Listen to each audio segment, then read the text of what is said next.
नमस्कार, मैं हूं मुस्कान ओझा और आप देख रहे हैं मनी 9। जब भी हम इकोनॉमी की बात करते हैं ना, तो एक बहुत ही बेसिक रिलेशनशिप हमें सिखाया जाता है। अगर महंगाई बढ़ रही है तो सेंट्रल बैंक यानी कि आरबीआई को इंटरेस्ट रेट बढ़ा देना चाहिए ताकि लोगों की स्पेंडिंग कम हो और इन्फ्लेशन नीचे आ जाए। ये लॉजिक किताबों में तो सही लगता ही है और कई बार असल दुनिया में भी काम करता है, लेकिन दिक्कत ये है ना कि इकोनॉमी कोई सीधी रेखा नहीं है। ये बहुत ही कॉम्प्लेक्स सिस्टम है जिसमें हर चीज से जुड़ी होती है और किसी एक इंडिकेटर को देख करके सीधा फैसला लेना कई बार गलत साबित हो सकता है। मान लीजिए इन्फ्लेशन बढ़ रहा है, तो सबसे पहले यह समझना जरूरी है कि आखिर वो बढ़ क्यों रहा है। क्या लोग बहुत ज्यादा खर्च कर रहे हैं या चीजें महंगी हो गई हैं इसलिए तो नहीं हो रहा, क्योंकि उनकी सप्लाई कम हो रही है कहीं इसलिए तो नहीं हो रहा। और ये जो फर्क है ना, असल खेल बदल देता है, क्योंकि अगर जो कारण है वो गलत समझ लिया गया तो जो सॉल्यूशन लगाया जाएगा, जो सॉल्यूशन निकाला जाएगा ओवरऑल, वो फायदा करने के बजाय नुकसान कर सकता है। और यहीं पर आरबीआई का रोल यहाँ पे ट्रिकी हो जाता है, क्योंकि उसके पास सबसे पावरफुल टूल है। क्या है वो टूल? Repo rate. लेकिन ये जो टूल है ना, हर प्रॉब्लम के लिए सही नहीं होता। जैसे हथौड़ा जो है हर चीज को ठीक नहीं कर सकता, वैसे ही यहाँ पे इंटरेस्ट रेट हर तरफ की इन्फ्लेशन को कंट्रोल नहीं कर सकता।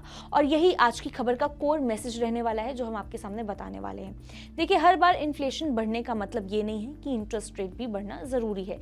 पिछले कुछ समय से इकोनॉमी में एक बहुत ही अजीब सिचुएशन बनी हुई है, जिसमें एक तरफ इन्फ्लेशन आरबीआई के टारगेट से थोड़ा ऊपर दिख रहा है, करीब 4.6% के आसपास। और ये देख करके आम आदमी या फिर मार्केट को ऐसा लगता है ना कि अब तो आरबीआई रेट बढ़ाएगा, लेकिन आरबीआई ऐसा नहीं करता। वो रुक जाता है, ऑब्जर्व करता है और वेट करता है। यहीं से असली सवाल शुरू होते हैं कि आरबीआई ऐसा रिस्क ले क्यों रहा है, जबकि सरफेस पर सब कुछ रेट जो है वो हाइक की तरफ इशारा करता हुआ नजर ही आ रहा है। असल में आरबीआई ने इन्फ्लेशन को सरफेस पर नहीं बल्कि अंदर से समझा है, और उसने ये देखा है कि अभी जो महंगाई बढ़ रही है वो इसलिए नहीं है कि लोग बहुत ज्यादा खरीदारी कर रहे हैं या इकोनॉमी जो है वो ओवरहीट हो रही है, बल्कि असली वजह कुछ और ही है। जैसे खाने पीने की चीजों के दाम बढ़ जाना, तेल के दाम ऊपर चले जाना, या फिर ग्लोबल लेवल पर जो यहाँ पे डिस्ट्रप्शंस हमें दिख रहे हैं, डिस्ट्रप्शंस आना, ये तमाम जो चीजें हैं। और जब ये चीजें इफेक्ट कर रही हैं तो इसलिए इन्फ्लेशन का दौर नजर आ रहा है। और जब ऐसे में इन्फ्लेशन की जो जड़ है वो सप्लाई साइड में हो, तो डिमांड को दबाने वाला जो टूल है काम नहीं करता, बल्कि साइड इफेक्ट्स पैदा कर देता है। जरा सोच के देखिए, अगर सब्जियां महंगी हो जाएं क्योंकि बारिश कम हुई है या फिर सप्लाई चेन खराब हो गया है, तो क्या इंटरेस्ट रेट बढ़ाने से टमाटर सस्ते हो जाएंगे? नहीं, बिल्कुल नहीं। इससे बस इतना होगा कि लोग घर, गाड़ी या फिर बिजनेस लोन लेने से डरेंगे, कंपनियां इन्वेस्टमेंट कम करेंगी और इकोनॉमी की ग्रोथ धीमी हो जाएगी। यानी कि एक ऐसी समस्या जिसे इंटरेस्ट रेट से ठीक किया ही नहीं जा सकता, उसे ठीक करने के चक्कर में इकोनॉमी के दूसरे हिस्से को नुकसान पहुंच जाएगा।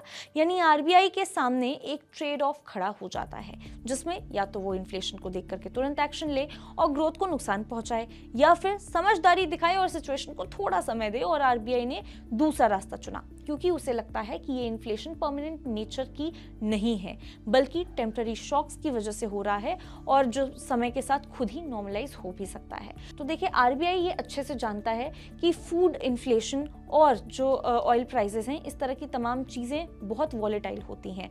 आज बढ़ती हैं, कल खुद ही नीचे आ जाती हैं। और अगर हर छोटे स्पाइक पर रेट बढ़ा दिए जाएं तो यहाँ पे जो इकोनॉमी है वो अननेसेसरी स्लो हो जाती है।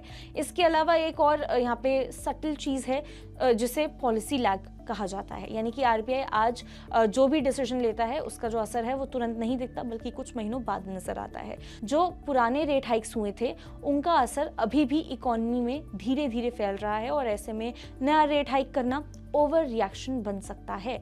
इसके साथ ही ग्लोबल सिचुएशन भी यहाँ पे आरबीआई के कंट्रोल में नहीं है, चाहे वो ऑयल प्राइसेस हो या फिर जियोपॉलिटिकल टेंशंस हो। इन तमाम चीज़ों को इंटरेस्ट रेट से ठीक नहीं किया जा सकता। इसीलिए आरबीआई बेसिकली ये अप्रोच ले रहा है कि वो हर प्रॉब्लम पर रिएक्ट नहीं करेगा, बल्कि सिचुएशन को समझ करके रिस्पॉन्स देने वाला है। यानी कि शॉर्ट टर्म नॉइज के बजाय लॉन्ग टर्म स्टेबिलिटी को ज़्यादा इंपॉर्टेंस मिल रही है आरबीआई की तरफ से। इस पूरी कहानी को अगर हम समझने की कोशिश करें, इकोनॉमी में हर सिम्टम का जो इलाज है वो एक जैसा नहीं होता। इन्फ्लेशन सिर्फ एक नंबर नहीं है, बल्कि उसके पीछे की जो कहानी है वो बहुत ही ज़्यादा इंपॉर्टेंट है। अगर इन्फ्लेशन डिमांड में रहता है तो रेट जो है वो बढ़ाना बिल्कुल सही है आरबीआई की तरफ से, लेकिन अगर इन्फ्लेशन जो है वो सप्लाई शॉक से आ रही है तो फिर क्या है, रेट बढ़ाना कैसा हो जाएगा? रेट बढ़ाना ऐसा है कि जैसे मान लीजिए बीमारी कुछ और है और दवा किसी और चीज़ की दी जा रही है, और अभी इंडिया की सिचुएशन दूसरी वाली है। इसीलिए आरबीआई शांत है और पैनिक बिल्कुल भी नहीं कर रहा है, क्योंकि उसे पता है हर बार एक्शन लेना सही डिसीजन नहीं हो सकता, बल्कि कई बार क्या है कि कुछ ना करना सबसे समझदारी भरा फैसला होता है। आप इस बारे में क्या सोचते हैं? आपके क्या है थॉट्स? आप हमें कमेंट करके जरूर बता सकते हैं। तब तक के लिए देखते रहिए मनी 9।